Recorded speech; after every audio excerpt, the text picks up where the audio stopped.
Welcome back to my channel. ఈ రోజు మనం ప్రోటీన్స్ గురించి తెలుసుకుందాం. అసలు ప్రోటీన్స్ అంటే ఏంటి?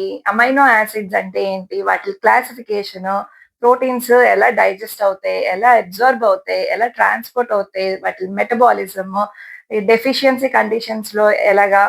తర్వాత ప్రోటీన్స్‌ని పర్ డే కన్జంప్షన్, క్యాలరీస్ లెక్కన ఎలాగా మొత్తం అంతా పూర్తిగా డిస్కస్ చేద్దాం.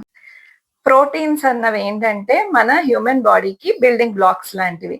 ఆ ప్రోటీన్స్ బిల్డింగ్ బ్లాక్స్ ఏంటి? Amino acids. బేసికల్ గా దాని డెఫినిషన్ మనం చదువుకోవాలనుకుంటే proteins are large complex molecules made of amino acids.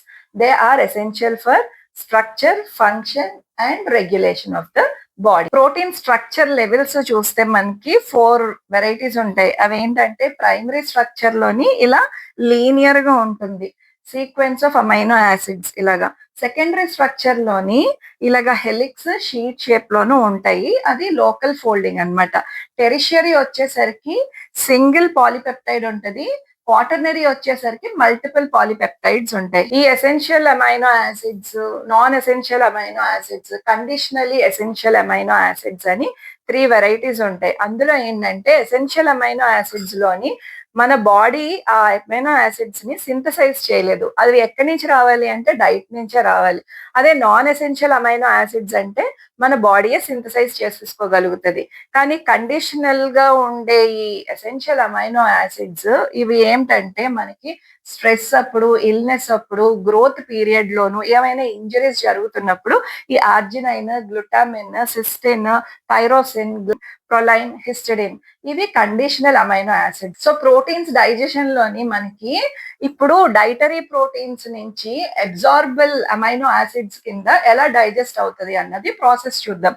Mouth లోని మనకి ఎటువంటి డైజెషన్ జరగదు. అక్కడ డైటరీ ప్రోటీన్ గానే ఉంటుంది. వన్స్ అది స్టమక్ కి ఎంటర్ అయిన తర్వాత అక్కడ ఉండే ఆ గ్యాస్ట్రిక్ గ్లాండ్స్ ఉంటాయి కదా, అవేంటివి? హైడ్రోక్లోరిక్ యాసిడ్, తర్వాత పెప్సినోజెన్. ఇవి రెండు ఏం చేస్తాయి అంటే ప్రోటీన్స్ ని లార్జ్ పాలీపెప్టైడ్స్ కింద కన్వర్ట్ చేస్తాయి.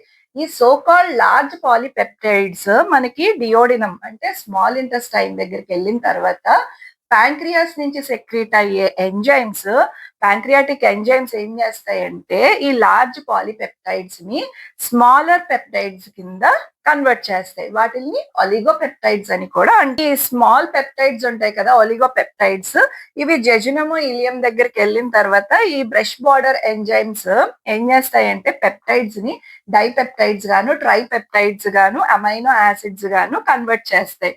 సో ఈ వీటి గురించి క్లియర్ గా మనం మెటబాలిజం లో చదువుకుందాం మళ్ళా. నెక్స్ట్ ఇప్పుడు ఈ so called amino acids, dipeptides, tripeptides మనకి అబ్జార్ప్షన్ ఎలా జరుగుతుందో చూద్దాం. మనకి డైజెషన్ లో ఎండ్ ప్రోడక్ట్స్ ఏమొచ్చాయి? Dipeptides, tripeptides, amino acids. వీటిల్ని అబ్జార్బ్ చేసుకోవడానికి ఏ విధంగా అయితే ఇక్కడ అబ్జార్ప్షన్ జరుగుతుందంటే, ఇక్కడ అమైనో యాసిడ్స్ ఉన్నాయి కదా, ఈ amino acids sodium dependent amino acid transporter ద్వారా ఈ డైపెప్టైడ్స్, ట్రైపెప్టైడ్స్, ఇది ఎంటిరోసైట్ అంటే ఏంటి? ఇంటెస్టైన్ లోని సెల్. ఈ ఎంటిరోసైట్ దగ్గర ఏం చేస్తాయి అంటే ఈ పెప్టిడేసెస్ ద్వారా అమైనో యాసిడ్స్ కింద కన్వర్ట్ అయిపోయిన తర్వాత ఇవన్నీ ఎక్కడికి వెళ్తాయి? పోర్టల్ వెయిన్ దగ్గరికి వెళ్తాయి. ఈ పోర్టల్ వెయిన్ దగ్గర నుంచి మనకి లివర్ లోకి వెళ్ళిపోతుంది. ఇప్పుడు ఈ ప్లాస్మా ప్రోటీన్స్ ఉన్నాయి కదా, ప్లాస్మా ప్రోటీన్స్ ఇవి ఆల్బుమిన్, గ్లోబ్యులిన్స్, ఫైబ్రినోజన్, తర్వాత ఇమ్యునోగ్లోబ్యులిన్స్. ఇవి ట్రాన్స్పోర్ట్ ప్రోటీన్స్ అంటే ఏంటి? Haemoglobin, transferrin, ceruloplasmin, lipoproteins. Hormonal proteins వచ్చేసి మనకి insulin, growth hormone, parathyroid hormone.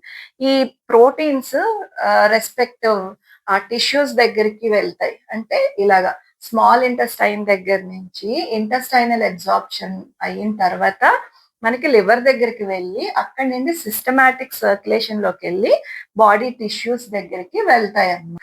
Amino acid metabolism లో మనకి ట్రాన్సమైనేషన్, డిఅమైనేషన్, యూరియా సైకిల్. యూరియా సైకిల్ ని క్రెబ్స్ హెన్స్లెట్ సైకిల్ అని కూడా అంటాం. ఇప్పుడు ట్రాన్సమైనేషన్ అంటే సింపుల్ గా ఏంటంటే transfer of amino group two alpha keto acids. దీనికి ఎగ్జాంపుల్ చూద్దాం. ఇది ఆస్పర్టేట్. aspartate plus alpha ketoglutarate in the presence of aspartate aminotransferase మనకి ఆక్సలోఎసిటేట్ గ్లూటమేట్ వస్తుంది. ఇది డీఅమైనేషన్ అంటే సింపుల్ గా removal of amino group from amino acid. అంటే ఇక్కడ అమైనో గ్రూప్ రిమూవ్ అవుతుంది.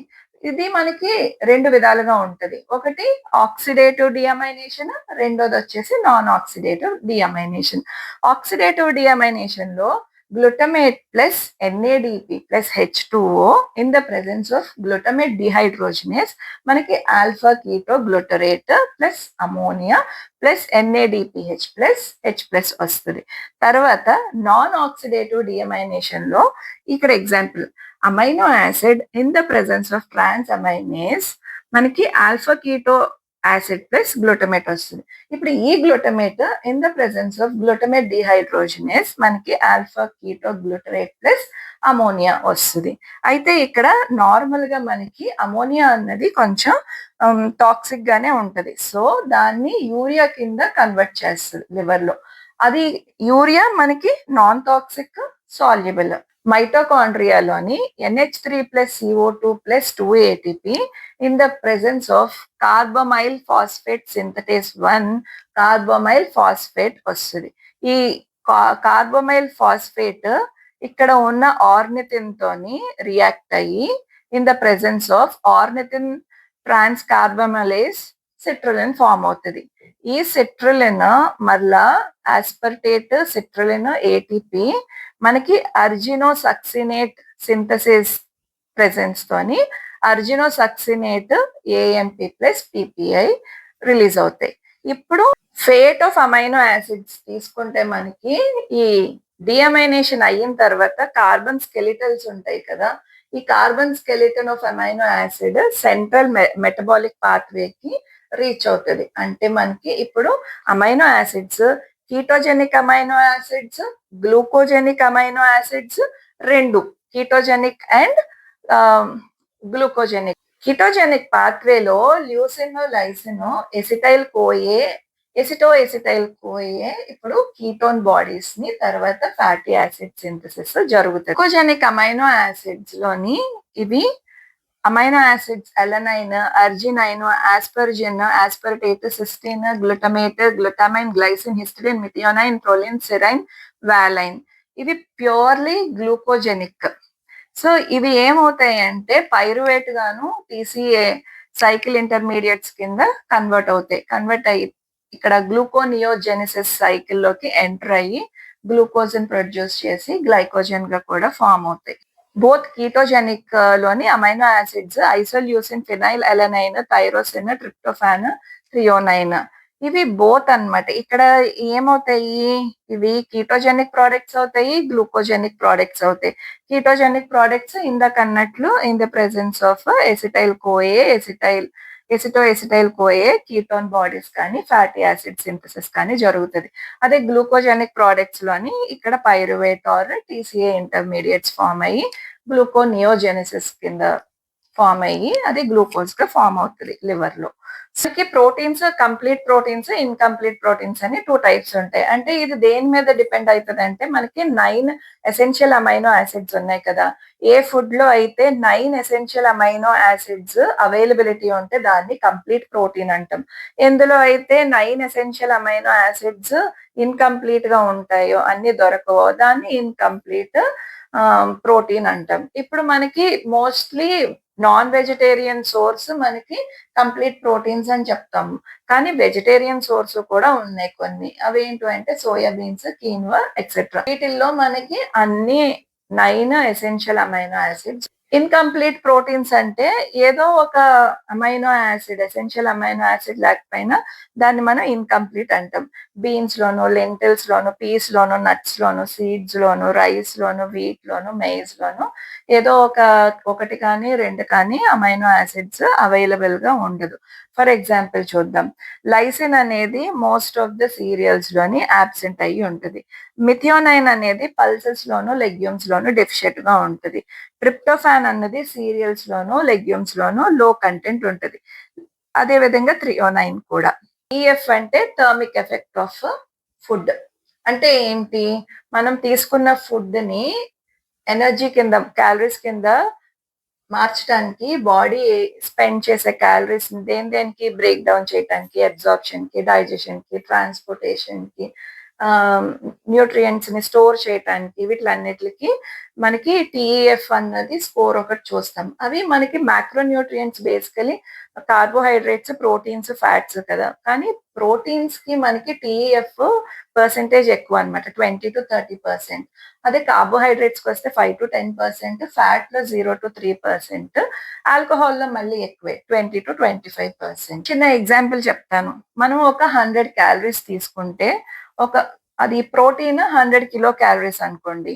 అది టీఈఎఫ్ 20-30% కాబట్టి 20-30 క్యాలరీస్ యూజ్ అయితే మనకి నెట్ ఎనర్జీ అవైలబుల్ అయ్యేది ఎంతుంది? 70-80 కిలో క్యాలరీస్.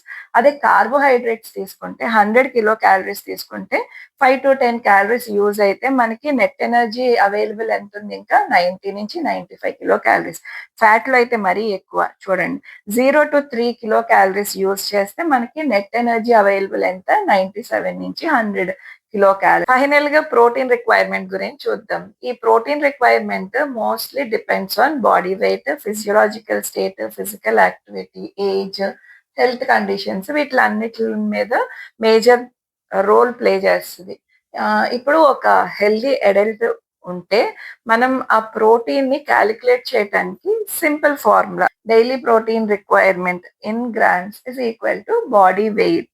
బాడీ వెయిట్ కేజీస్‌లో కదా! Into recommended grams per KG. Recommended grams per KG అని ఎందుకు స్పెసిఫై చేశామంటే, ఇక్కడ ఈ కండిషన్స్‌లోను ఇంత అమౌంట్ ఆఫ్ ప్రోటీన్ కాలిక్యులేట్ చేసుకోవాలి. అంటే ఫర్ ఎగ్జాంపుల్ ఒక హెల్తీ అడల్ట్ ఉంటే రికమెండెడ్ ప్రోటీన్ ఇంటేక్ 0.8 నుంచి 1 gram per KG per day.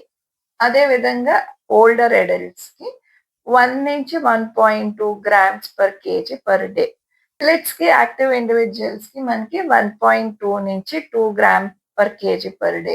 ఇప్పుడు వెయిట్ లాస్‌కి 1.2-1.6 grams per KG per day. ప్రెగ్నెన్సీలోను, లాక్టేషన్‌లోను మనకి +15-25 grams per day extra add on చేస్తాము. ఇక్కడ లాక్టేటింగ్‌లోని +20-25 grams per day extra add on చేస్తాం. అంటే ఇప్పుడు ప్రెగ్నెన్సీలోని 1.1 grams per KG per day multiply చేసిన తర్వాత దానికి మళ్ళీ ఇది ఎక్స్‌ట్రా యాడ్ చేయాలి. హాస్పిటలైజ్డ్ అయిన పేషెంట్స్‌కి సెపరేట్‌గా ఉంటది. ఏమన్నా ఇల్‌నెస్ కానీ, సర్జరీస్ కానీ, ట్రామా కానీ ఏమన్నా అయితే under conditions 1.2-2 grams per KG per day calculate చేస్తాం. క్రానిక్ కిడ్నీ డిసీజెస్‌లో 0.6-0.8 per gram per KG per day తీసుకోవాలి. డయాలిసిస్ పేషెంట్స్‌కి under conditions 1.2-1.5 grams per KG per day. ఇలాగా కండిషన్స్ ప్రకారంగా మనం కాలిక్యులేట్ చేసుకోవాలి. అందరికీ ఒక్కటేలాగా ఉండదు. మారుతా ఉంటాయి. ఇప్పుడు ప్రోటీన్ ఎక్కువ తీసుకోమంటున్నారు కదా అని ఒకేసారి తీసేసుకోకూడదు. దాన్ని డిస్ట్రిబ్యూట్ చేసుకోవాలి. లైక్ మార్నింగ్ బ్రేక్‌ఫాస్ట్‌కి, లంచ్‌కి, స్నాక్స్ తీసుకుంటే స్నాక్స్‌కి, తర్వాత డిన్నర్‌కి. ఈ ఈ విధంగా అంటే బ్రేక్‌ఫాస్ట్‌కి 20-25 గ్రామ్స్, లంచ్‌లో 25-35 గ్రామ్స్ ఆఫ్ ప్రోటీన్, తర్వాత స్నాకింగ్ టైమ్‌లో 10-15 గ్రామ్స్ ఆఫ్ ప్రోటీన్, డిన్నర్‌లోని 20-25 గ్రామ్స్. అంటే according to per day protein requirement ప్రకారంగా ప్లాన్ చేసేటప్పుడు మనం ఈ విధంగా డిస్ట్రిబ్యూట్ చేసుకోవాలి ప్రోటీన్. ఒకే సర్వింగ్‌కి ఎంత ప్రోటీన్ వస్తదన్నది ఈ చార్ట్‌లో చూద్దాం. 1 ఎగ్‌కి 6 గ్రామ్స్, 1 కప్ మిల్క్ అంటే nearly 250 ML 8 grams, 1 cup curd 200 గ్రామ్స్‌కి 6-8 గ్రామ్స్. అదే విధంగా 30 గ్రామ్స్ పన్నీర్‌కి 6-7 గ్రామ్స్. 100 గ్రామ్స్ ఆఫ్ కుక్డ్ చికెన్‌కి 25-27 గ్రామ్స్. 100 గ్రామ్స్ ఆఫ్ ఫిష్ కుక్‌కి 20-22 grams. 1 cup of dal cooked 9-10 grams. అదే 1 కప్ రాజ్మా కానీ, చెన్నా కానీ కుక్డ్‌కి 12-15 గ్రామ్స్. 1 కప్ సోయా బీన్స్ కుక్డ్‌కి 20-25 గ్రామ్స్. క్లినికల్‌గా మాట్లాడుకుంటే ఇనాడిక్వేట్ ప్రోటీన్ తీసుకుంటే గ్రోత్ ఫెయిల్యూర్, ఎడిమా, దాన్ని క్వాషియోర్కర్ అంటారు. మజిల్ వేస్టింగ్, పువర్ ఇమ్యూనిటీ ఉంటుంది. అదే విధంగా ప్రోటీన్ ఎక్సెస్ అయిపోతే ఇంక్రీజ్డ్ యూరియా లోడ్, కొన్నిసార్లు కిడ్నీస్‌కి బర్డెన్ అవ్వచ్చు. సో, దానివల్ల ఏమవుతది, రీనల్ డిసీజెస్ వస్తాయి. అమైనో యాసిడ్ మెటబాలిజంలో ఏమైనా డిఫెక్ట్స్ ఉంటే ఇన్‌బోర్న్ ఎర్రర్స్ వస్తాయి. అంటే for example phenylketonuria, maple syrup urine disease, ఈ కండిషన్స్ రావచ్చు. హీలింగ్‌లోను, రికవరీలోను, ప్రెగ్నెన్సీలోను, లాక్టేషన్‌లోని, ఏజింగ్, స్పోర్ట్స్ న్యూట్రిషన్‌లోను చాలా ఇంపార్టెంట్. ఎందుకంటే మనకి ఎసెన్షియల్ అమైనో యాసిడ్స్ బాడీలోని సింథసైజ్ అవ్వవు కాబట్టి ఖచ్చితంగా వాటిని డైట్ నుంచి తీసుకోవాలి కాబట్టి నరిష్డ్‌గా ఉండాలంటే ప్రోటీషియస్ డైట్ తీసుకోవాలని సజెస్ట్ చేస్తాం.